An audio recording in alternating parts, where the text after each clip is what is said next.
This is a very important phone. The last Realme One tried to seriously shake up the budget phone market, all but declaring war on brands like Xiaomi with their Redmi lineup. It had some great ideas, but at the same time enough shortcomings to prevent it taking off. Well, only a few months later, at a price tag of just under 10,000 rupees, $150 or £110, it's time for round two.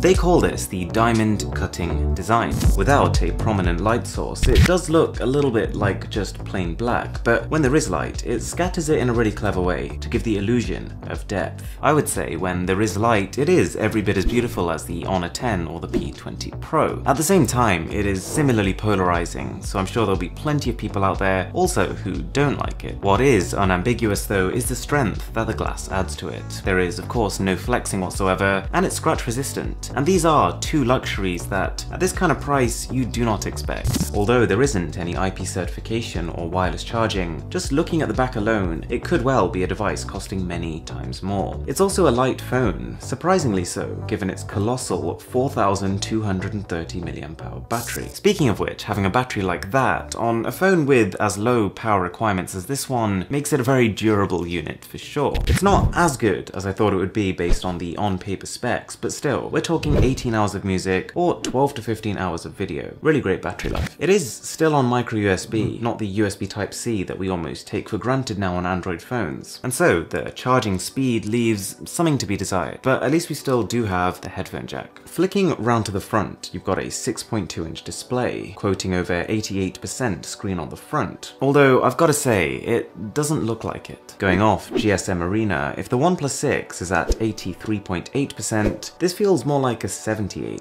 Mind you, that's still amazing considering the price bracket it's in, and whilst on close inspection it's definitely grainy. With a 720p resolution, videos and games look just fine. It's not the brightest and viewing angles fall off quite quickly, but for $140, I'm really happy with it. It is a notch display, but at least Oppo have kind of run with it. They've taken advantage of it, using it as a separator for these commands, which can be brought up when playing full screen video or games. And this is useful stuff, being able to access messages and take instant screen recordings. The phone is powered by Android 8.1 and ColorOS 5.1, and while I'm not a fan of the aesthetic, it does feel developed and fully fledged. You can't deny that there's a lot going on here. You've got things like app cloning, you've got a private safe, you've even got a dedicated kid mode built in to the default launcher. It's annoying that you can't do simple things like holding down on the home screen to change your wallpaper, or being able to dismiss notifications with a single swipe, like you can on stock Android. Full screen gesture controls work nicely though. You get these three little bars at the bottom which you drag up to initiate commands, and after a little bit of practice, becomes very intuitive. Now, a lot of you guys are probably wondering what's powering this phone, and bearing in mind it's £110 or $140 price point, it's pretty well specced out. You're getting 3GB of RAM and the Snapdragon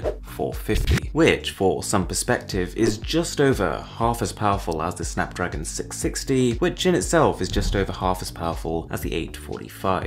The phone lags a little bit when there are multiple workflows or when you're trying to do some work while something else is downloading in the background, but generally speaking, UI usage falls well within its remit. A lot of games will auto full screen, and while the visuals have to be dialed down, pretty much every game is playable and looks decent. To give you an idea, Asphalt 9 plays fine, but at about 25 frames per second on its lowest settings. The speaker is actually pretty good, but when you combine the bittersweet overall performance of the phone with the fact that I regularly ended up covering it playing any game in landscape, it kind of makes me think that gaming has been an afterthought here rather than the priority. Cameras, and you've actually got dual cameras here, which, credit where due, is a blessing at this price. It's a flat module too, so no camera bump, which is nice because it keeps the phone stable when it's on a flat surface. You've got a 13 and a 2 megapixel sensor, and in terms of taking portrait mode shots, that 2 megapixel secondary camera does the job. Edge detection is not bad at all. General images aren't the punchiest, but as long as you keep the HDR mode on, outdoor shots generally come out fairly well exposed. It needs good lighting, but this is easily one of the better $150 phone cameras. It's got digital zoom, but does apply a clever kind of sharpening when you use it to make pictures better than if you just cropped into the original. Obviously things start to get pretty hairy in low light, but again, even flagship phones are struggling with this, so to expect a phone of this budget to cope would be a bit much. Now, the attention to beauty here is both really impressive and frightening. It identifies if you're a male or female, and gets to work on not just your face, but body and limbs too. Just for fun, I tried dialing it up to maximum beauty mode, and there's a lot of work going on here. In fact, if we zoom into my hand, you can actually see the contrast between the way it treats my skin versus my jeans. It tries to preserve all the detail in fabrics while doing the exact opposite to your skin. There's a lot to play around with as well, both when taking the photos and after. Definitely some fun to be had with the camera. Apart from severe overexposure, the selfie camera is pretty good. Skin looks smooth without seeming artificial, and it's pretty detailed. But yeah, that overexposure can come back to haunt you. In this photo, you pretty much can't tell I'm wearing a t-shirt, and the image is so blown out that it almost looks like my head is floating. Storage isn't the best. You've got 32 gigabytes on the base model, which means that by the time I've installed my basic applications on top of the existing software, I'm about 20 gigabytes in. But you do get microSD card support, so not a deal breaker. The company also talked about their raise to wake feature, which basically uses motion detection to know when you've lifted up your phone and turns the screen on. Honestly though, it's a bit hit or miss. It wasn't reliable enough for me, and I turned it off after a couple of days. Having said that, there is a fingerprint scanner this time, not to be taken for granted from a phone at this price,